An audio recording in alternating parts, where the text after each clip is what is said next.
This video is on the objective solve equations with a single trigonometric function, and this is the second video on this objective. Hopefully you've been watching and have seen the first one. So you've already seen in a previous assignment, linear equations with a single trigonometric function where you're seeing a trig function, and the highest power on it is the first power. Here in this assignment, we're getting into equations where you're seeing a single trig function still, just a sine or cosine, but you might see it to the first power, but you also might see it to the second power show up in some terms to the second power in this assignment. And that's what we have here in this question. We're going to see the sine function to the second power. Alright, so again, if you want to see more about the objective, see more instruction, click on the More Instruction button. Look at their videos, their notes, their examples. Hopefully those help you. Alright, if theta is between 0 and 2 pi, including 0 but not including 2 pi, solve this equation, basically, right? 4 times the sine of theta squared, or sine squared of theta, that's sine theta times sine theta. 4 times sine squared theta minus 4 equals negative 3. Determine the values of theta, and enter your answers here, separated by commas if necessary. Alright. So, just go to a piece of paper and write this down.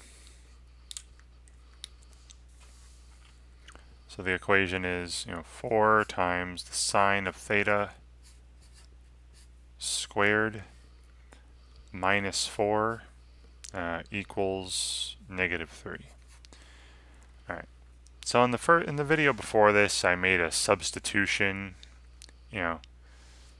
Say I replace the sine of theta with x. Now you don't have to do this. But my unknown, the only thing up here without a value that I know is the sine of theta.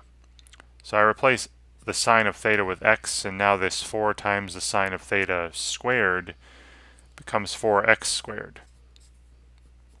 Alright, and now I'm looking like this. So again, I'm making this substitution. Okay.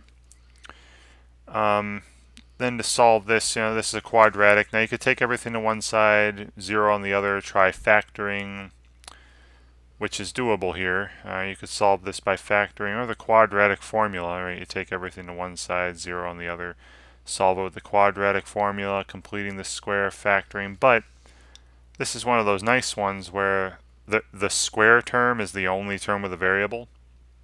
None of the other terms have variables, so you could just solve for the square. So I would be adding 1 dividing by 4, right?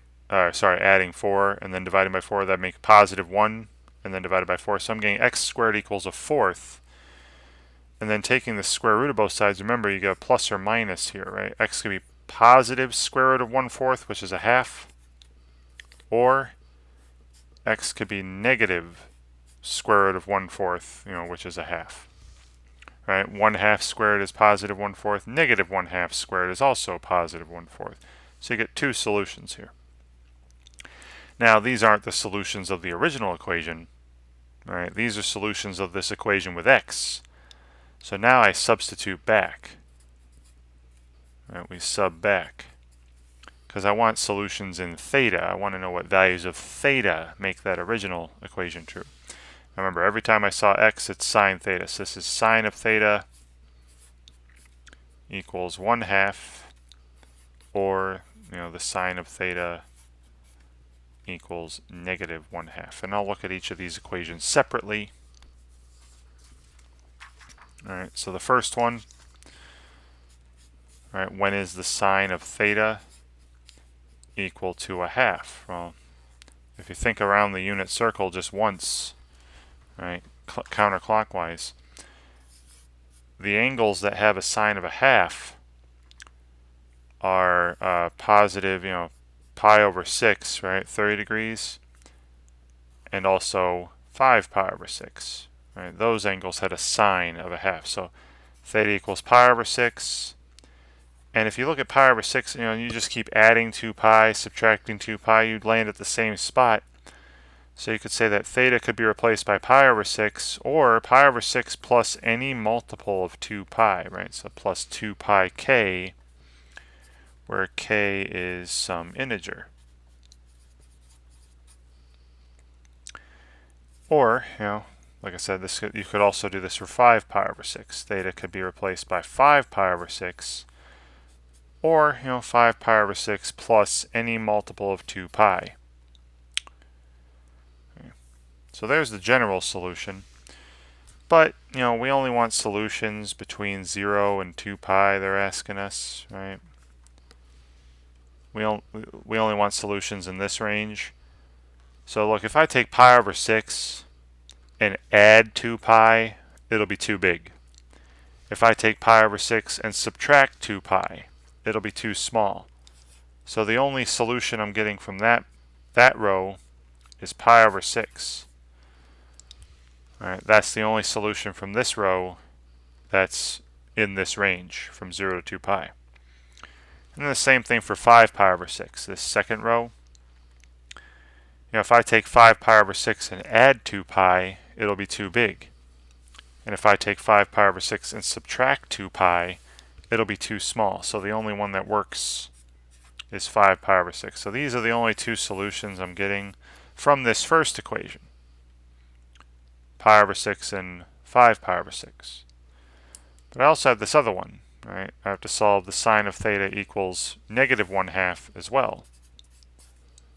Right, so where is the sine of theta equal to negative 1/2? Well, again, just think of once around the unit circle, and the angles that have a sine of negative half are 7 pi over 6 and 11 pi over 6. So theta could be 7 pi over 6 plus any multiple of 2 pi, right? Because again, you just go around 2 pi, you're back at the same spot, so you should have the same sign. And this is where, again, k is some integer, any integer.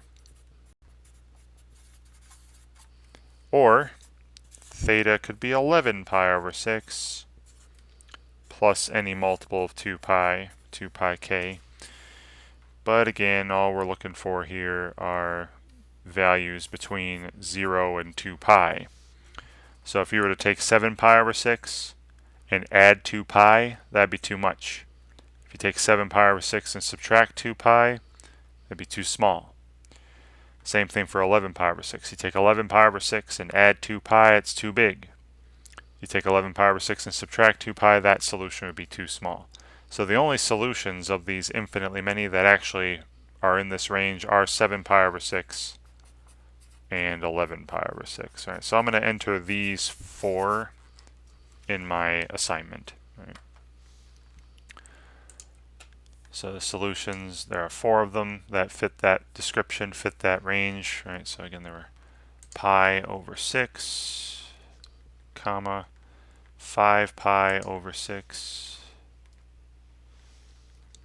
comma, 7 pi over 6, comma, and finally 11 pi over 6.